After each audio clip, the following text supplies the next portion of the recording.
Hello നമസ്കാരം. റൂട്ടിലേക്ക് സ്വാഗതം. നമ്മളിന്നിവിടെ ചെയ്യുന്നത് സ്റ്റഫ്ഡ് അവക്കാഡോ.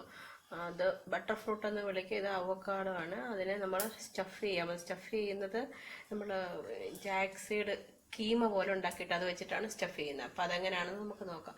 അതിലേക്ക് ഞാൻ ഒരു അവക്കാഡോ എടുത്തിട്ടുണ്ട്. ഒരു 7-8 ചക്കക്കുരു ആണെങ്കിൽ പുഴുങ്ങി വെച്ചിരിക്കുക. അതിനെ നമുക്ക് ഗ്രേറ്റ് ചെയ്തെടുക്കാം. പിന്നെ ഒരു ചെറിയ സവാള, ഒരു 2 കഷ്ണം വെളുത്തുള്ളി, കുറച്ച് ഇഞ്ചി ചെറുതായിട്ട് നുറുക്കിയത്, ഇത്രയും വെച്ചിട്ട് നമുക്ക് ചെയ്യാം. നമ്മൾ അതിൻ്റെ ജാക്സീഡ് തയ്യാറാക്കാൻ വേണ്ടിയിട്ട്, ഫില്ലിങ് തയ്യാറാക്കാൻ വേണ്ടിയിട്ട് ഒരു ചൂടോട്ടിയുള്ള പാത്രത്തിൽ എണ്ണ ഒഴിച്ചിട്ട് സവോള അതിലേക്ക്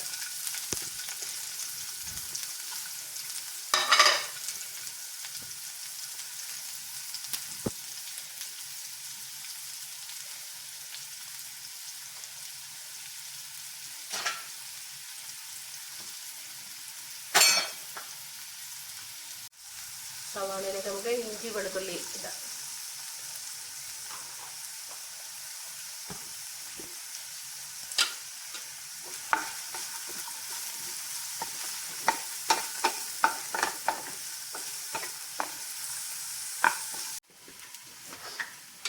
നമുക്കതിലേക്ക് ആവശ്യമായ മസാല ചേർക്കാം. കുറച്ച് മഞ്ഞൾപ്പൊടി, കുറച്ച് കുരുമുളക് പൊടി, കുറച്ച് ചില്ലി പൗഡർ,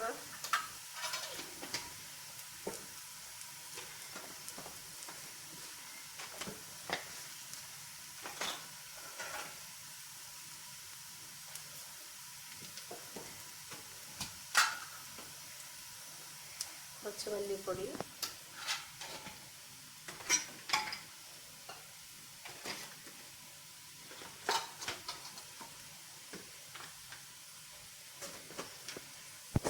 പെരിഞ്ചീരകപ്പൊടി. ഇത്രയും കൂടി നന്നായിട്ട് കുത്തി ഒഴിച്ചിട്ട് ആവശ്യത്തിന് ഉപ്പ് ചേർക്കുക. ചക്കക്കുരുവിൽ നമ്മൾ പുഴുങ്ങിയപ്പോൾ കുറച്ച് ഉപ്പിട്ടിട്ടുണ്ടായിരുന്നു. അപ്പോൾ ഇതിലേക്ക് ആവശ്യത്തിന് നോക്കിയിട്ട് ഉപ്പ് ചേർക്കുക. നന്നായിട്ട് വേവിച്ച ശേഷം ചക്കക്കുരു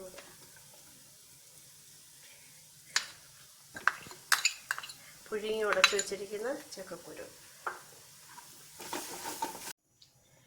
നമ്മുടെ സ്റ്റഫ്ഡ് അവോക്കാഡോയുടെ ഫില്ലിങ് റെഡി ആയിട്ടുണ്ട്. നമുക്കതൊരു ബൗളിലേക്ക് മാറ്റാം.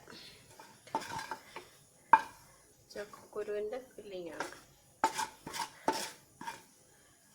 നമുക്ക് സ്റ്റഫ്ഡ് അവോക്കാഡോ ചെയ്യാനായിട്ട് നമുക്ക് ചക്കക്കുരുവിൻ്റെ കീമ പോലെ ഉണ്ടാക്കി വെച്ചിട്ടുണ്ട്. അപ്പോൾ അത് നമുക്കിതിലേക്ക് നിറയ്ക്കാം.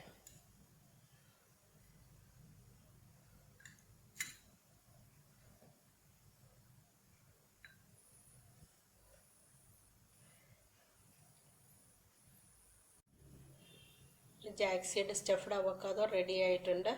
നല്ല ഈസിയാണ് ചെയ്യാൻ. നല്ല ചിക്കൻ കീമയുടെ ഒക്കെ പോലെയുള്ള ടേസ്റ്റ് കിട്ടും. ചക്കക്കുരു കീമ പോലെ ചെയ്താൽ നല്ല ടേസ്റ്റ് ഉണ്ട്. അപ്പോൾ അത് അവോക്കാഡോയുമായിട്ട് ചേർത്ത് കഴിക്കാൻ നല്ലതാണ്. എല്ലാവരും ട്രൈ ചെയ്ത് നോക്കണം. നല്ല ഹെൽത്തിയുമാണ്.